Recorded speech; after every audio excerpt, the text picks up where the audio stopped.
aláwọn oríṣiríṣi àwọn tán ń pera wọn ní Jésù àtàwọn táwọn èèyàn ń pè ní Jésù nínú ẹ̀sìn. Ara wọn àkúdàáyà Jésù, àwọn Jésù ránunràun. Jésù tèmi ń sọ fún yìí, a mọ Jésù láyé, a mọ lọ́run àpáàdì, wọ́n mọ̀ ọ́n lọ́run.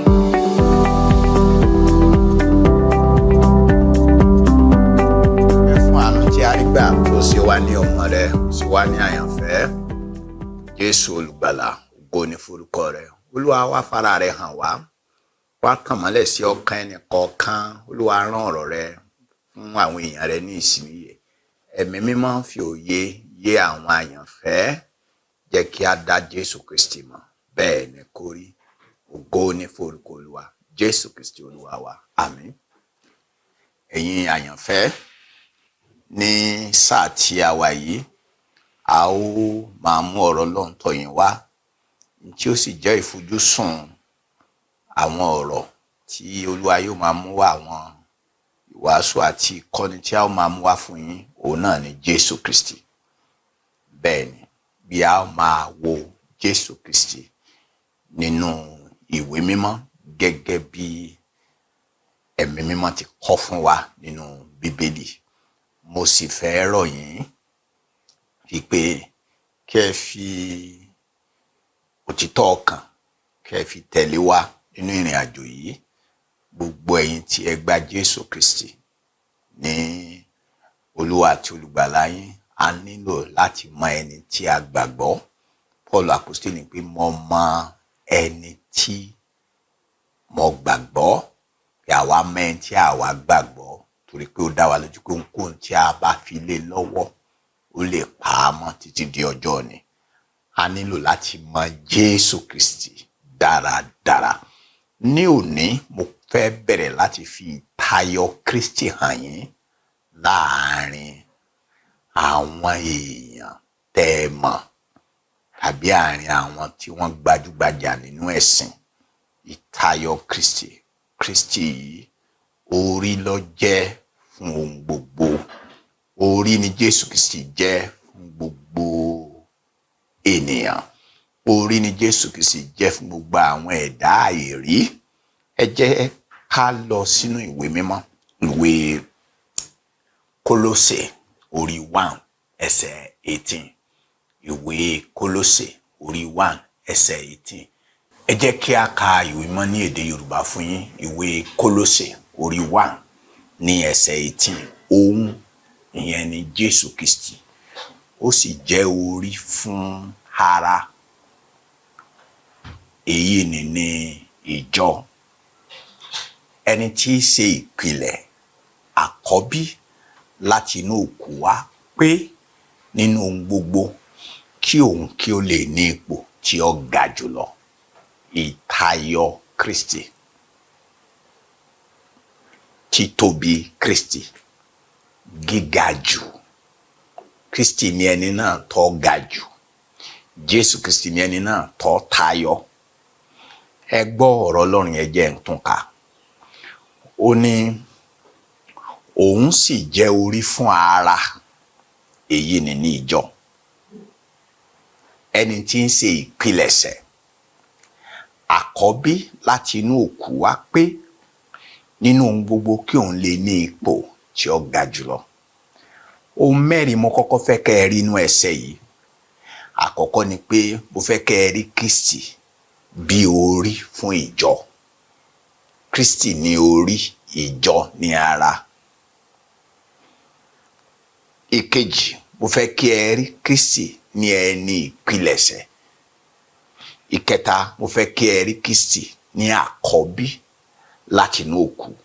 Ìkẹrin ni pé òun ní, ó tayọ ohun gbogbo, òun ló ní ipò tó ga jùlọ.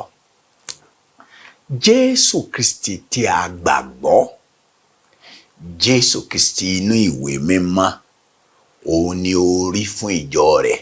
Jésù ló ní ìjọ. Kí ni à ń pè ní ìjọ? Ìjọ kìí ṣe ògiri onígun mẹ́rin tàbí ilé tá a kọ́ tàbá tí bàbá tí ẹnìkan pa síbì kan.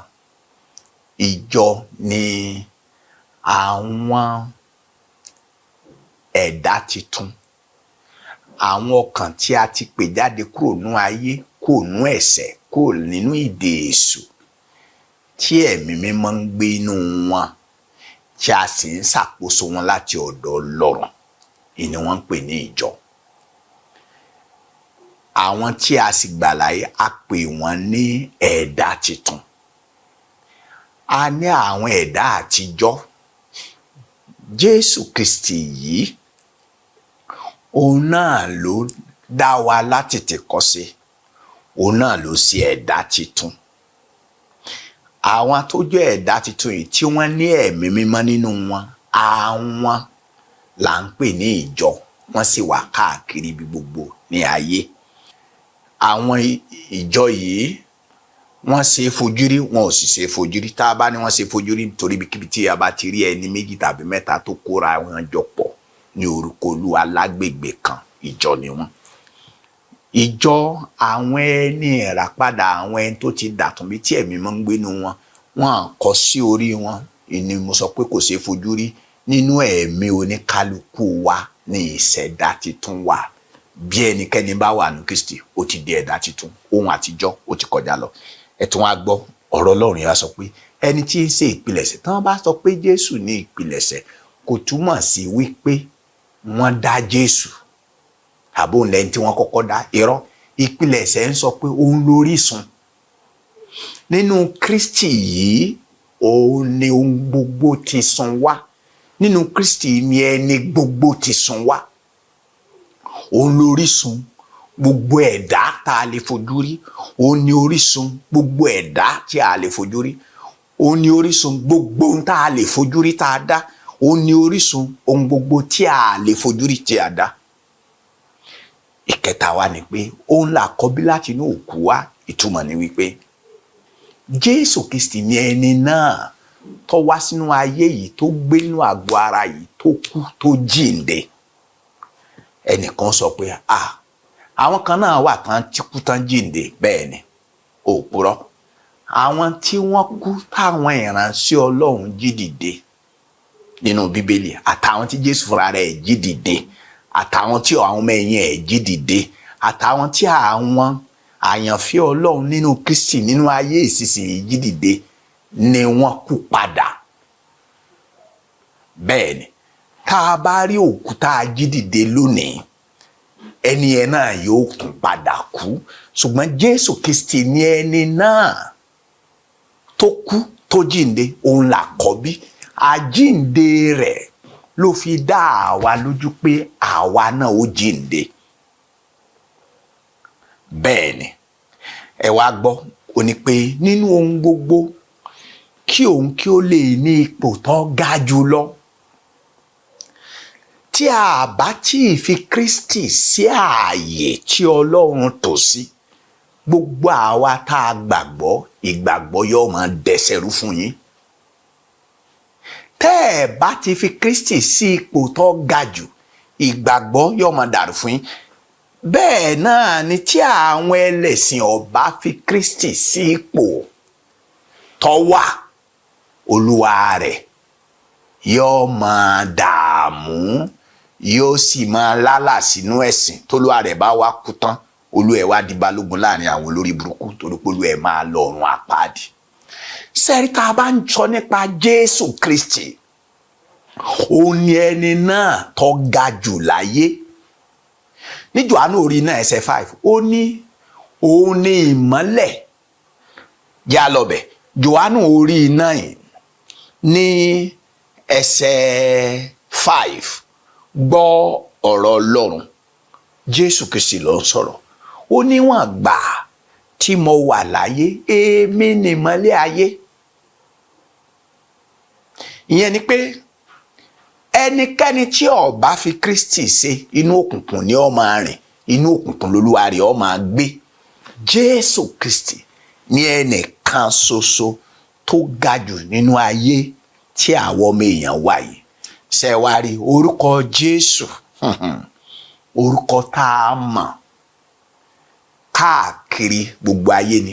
Orúkọ rẹ̀ la mọ̀ jù. tó kọ rẹ̀ lókìkí jákèjádò ayé.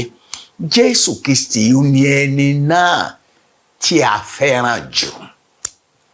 Jésù Kristi ó ní ẹni náà tó lọ́lá jù. Àwọn kan náà wà táwọn èèyàn mọ̀. Àwọn èèyàn kan náà wà táwọn èèyàn kan fẹ́ràn. Àwọn kan náà wà tó jẹ́ pé àwọn náà lọ́lá nínú sáàgó tiwọn. Àwọn kan náà wà tí wọ́n lágbára nínú ayé yìí, ṣùgbọ́n ẹ gbọ́, Jésù Kristi la mọ̀ jù, Jésù Kristi la fẹ́ràn jù, Jésù Kristi ló lọ́lá jù, Jésù Kristi ló lágbára jù. Wá gbọ́, kì í ṣe nínú ayé yìí nìkan ni wọ́n ti mọ̀ Jésù. Wọ́n mọ̀ Jésù ní inú iná ọ̀run àpáàdì, ní ìsàlẹ̀ ẹlẹ̀. Wọ́n mọ̀ Jésù Kristi ńbẹ̀. Wọ́n mọ̀ Jésù Kristi nínú àwọn ọ̀run. Jésù Kristi ló lágbára, kì í ṣe lórí ayé nìkan ló ti lágbára. Ó lágbára nínú iná ọ̀run àpáàdì, ó lágbára nínú àwọn ọ̀run. Jésù Kristi ni. Ṣé ẹ wá rí tí a bá ń sọ̀rọ̀ Jésù Kristi, kò sáríyànjiyàn nípa ẹni tí Jésù jẹ́, nítorí pé wọ́n dá a mọ̀. A mọ̀ Jésù láyé, a mọ̀ lọ́run àpáàdì, wọ́n mọ̀ ọ́ lọ́run. Òdu ni Jésù, kì í ṣe àìfàmọ̀ fólókó wọn nínú ọ̀run àpáàdì. Òdu ni Jésù, kì í ṣe àìmọ̀ láwùjọ ẹ̀fọ́ àwọn ẹ̀dá ọmọ ènìyàn. Bẹ́ẹ̀ ni wọ́n mọ̀ ní jákèjádò àwọn ọ̀run. Tá a bá wá ń sọ̀rọ̀ Jésù yìí, ẹ jẹ́ kó yé yín, kì í ṣe ẹni táwọn èèyàn ń pè nínú àwọn odù àtàwọn ìmọ̀ orí àtàwọn ìtàn àròsọ àwọn ọmọ èèyàn o. Jésù yàtọ̀ o. Jésù táwa ń sọ yìí, ẹni tí ó jẹ́ èèyàn gidi ni o, ẹnìkan tá a mọ̀ ni o, tọ́wú tí ó jẹ́ pé a lè tanná wádìí rẹ̀ nínú ìtàn. Bó tiẹ̀ jẹ́ wípé aláwọn oríṣiríṣi àwọn tá ń pera wọn ní Jésù àtàwọn táwọn èèyàn ń pè ní Jésù nínú ẹ̀sìn. Ara wọn àkúdàáyà Jésù, àwọn Jésù ránunránun tí wọn kì í ṣe Jésù Kristi ti Násárẹ́tì. Jésù tèmi ń sọ fún yìí, Jésù Kristi ọkùnrin inú Bíbélì ni o. Ẹ jẹ́ kí ó yé yín, ní Kọ́ríńtì kejì ó ti wà tipẹ́, èké ti wà tipẹ́, èké ti wà tipẹ́. Kọ́ríńtì kejì orí 11 ní ẹsẹ̀ 4, gbọ́n tí ẹ̀mí mímọ́ sọ ní ẹnu Paul. Nítorí bí ẹni tí ń bọ̀ wá bá ń wàásù Jésù mìíràn tí àwa kò tí ì wàásù rí, tàbí bí ẹ̀yin bá gba ẹ̀mí mìíràn tí ẹ̀yin kò tí ì gbà rí, tàbí ìrere mìíràn tí ẹ̀yin kò tí ì tẹ́wọ́gbà, ẹ̀yin ìbá ṣe rere láti fi ara dà. Gbọ́, ọ̀rọ̀ Ọlọ́run yìí fi nǹkan mẹ́ta yé wa. A ní Jésù mìíràn, ìkejì a ní ẹ̀mí mìíràn tí kì í ṣe ẹ̀mí mímọ́. Ẹ̀mí mìíràn yẹn ló ń bẹ nínú àwọn ẹ̀sìn. Èmi máa ń sọ gbogbo ẹ̀sìn, ẹ̀mí mìíràn, ẹ̀mí èṣù ló ń bẹ nídìí àwọn ẹ̀sìn. Ìní àwọn tí ń ṣẹ̀sìn náà fi máa ń ṣe bí, náà fi máa ń pani. Wọ́n ṣetán àti fẹ̀mí ara wọn ṣòfò. Sẹ́ni tó ṣetán àti fẹ̀mí ara ẹ̀ ṣòfò ní òní fẹ̀mí ẹlòmíràn ṣòfò. Ẹ̀mí mìíràn wà tó wà nínú ẹ̀sìn tó mú káwọn èèyàn ṣe bí, kì í ṣe ẹ̀mí mímọ́. Ìkẹta ó ní pé ìrere mìíràn wà tó ń ṣini lọ́nà. Kí a jẹ́ kó yé yín o, Jésù Kristi tí wọ́n máa fi hàn yín, Jésù Kristi inú ìwé mímọ́ ni. Jésù Kristi yìí nìkan, òun náà ni ẹni tó ga jù. Torí gbà tá a bá ń wíru, kẹ́ ẹ má máa wíru. Tá a bá ń sòótọ́, kó má jẹ́ pé Jésù ní odùbí kan tàbí Jésù ní ìwé àwọn ẹ̀sìn kan ni ó máa gbé wá. Irọ́, àwọn Jésù èké nìyẹn o. Àwọn Jésù àdàmọ̀dì nìyẹn o. Jésù Kristi tí à ń sọ yìí ó ní orí ohun gbogbo. Jẹ́ a gbàdúrà. Bàbá mímọ́, ògo ni forúkọ rẹ̀. Fi òye yé àwọn àyànfẹ́ yìí o. Ẹ̀mí mímọ́ tàn ìmọ́lẹ̀ sí àwọn ọkàn tó ṣókùnkùn. Àwọn tí wọ́n ń re ṣọ́ọ̀ṣì tán láwọn gba Jésù tó yé Kristi yóò yé. Ẹ̀mí mímọ́ fi yé wọn bí a ṣe máa pín òtítọ́ yìí lẹ́sẹẹsẹ bí ó ti ṣe gbà wá láàyè. Òye jẹ́ ó yé àwọn àyànfẹ́. Àwọn tó jẹ́ tiẹ̀ jẹ́ wọn gbọ́ tiẹ̀, jẹ́ wọn gbà kí wọ́n sì ṣe rere. Ògo ni forúkọ rẹ̀. Jésù Kristi Olúwa wa. Àmín.